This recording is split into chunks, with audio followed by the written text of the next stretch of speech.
ప్రస్తుతం T20 world cup రసవత్తరంగా సాగుతుంది. సెమీఫైనల్స్ బెర్త్ కోసం 8 జట్లు హోరాహోరీగా తలపడుతున్నాయి.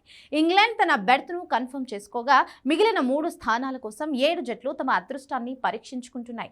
దీనికి భారత్ కూడా మినహాయింపు కాదు. దక్షిణాఫ్రికాతో జరిగిన మ్యాచ్లో 76 పరుగుల భారీ తేడాతో ఓడిపోవడం టీమిండియా సెమీఫైనల్స్ ఆశలను అడుగంటేలా చేసింది. దీని తర్వాత ఐపీఎల్ సందడి ఆరంభమవుతుంది. ఇప్పటికే ఆక్షన్ వ్యవహారం ముగిసింది.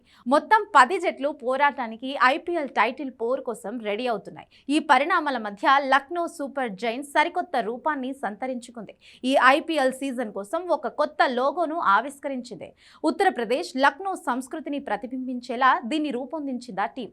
ఆరంభం నుండి అండగా నిలిచిన అభిమానుల స్ఫూర్తికి అద్దం పడుతుందని తెలిపింది. ఈ లోగోలో గరుడ, కిరీటం, ఏనుగు ప్రధానంగా కనిపిస్తాయి. వేగం, రాజసం, శక్తికి ఈ 3 ప్రతీకలు. గరుడ ధైర్యాన్ని సూచిస్తుంది. వేగంగా పైకి లేచే ధైర్యం, సవాళ్లను ఎదుర్కొనే తెగువ, ఎప్పుడూ వెనుకంజ వేయని తత్వాన్ని ఇది ప్రతిబింబిస్తుంది.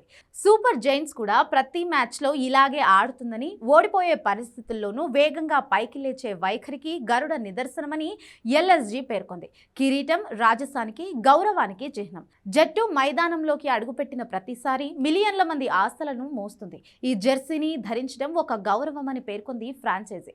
కోట్లాది మంది అభిమానులు ఇచ్చే గౌరవం అనే కిరీటాన్ని ఎప్పుడూ కోల్పోకూడదనే ఉద్దేశంతో దీన్ని లోగోలోకి చేర్చినట్లుగా తెలిపింది. ఏనుగు బలం, తెలివితేటలు, సహనం, ఐక్యతకు ప్రతీకత. ఎల్ఎస్జీ జట్టును ఇది అచ్చంగా ప్రతిబింబిస్తుందని ఫ్రాంచైజీ వివరించింది. ఏనుగులో ఈ 4 లక్షణాలు తమ జట్టు, ప్లేయర్ల మధ్య ఉన్నాయని పేర్కొంది. ఏనుగులా ఎటువంటి ప్రతికూల పరిస్థితుల్లోనూ చెక్కుచెదరని అభిమానం తమ సొంతమని తెలిపింది. లక్నో సూపర్ జైంట్స్లో Aiden Markram, Mitchell Marsh, Nicholas Pooran, Rishabh Pant, Ayush Badoni, Mohammed Shami, Arjun Tendulkar, Shahbaz Ahmed వంటి ప్లేయర్స్ ఉన్నారు.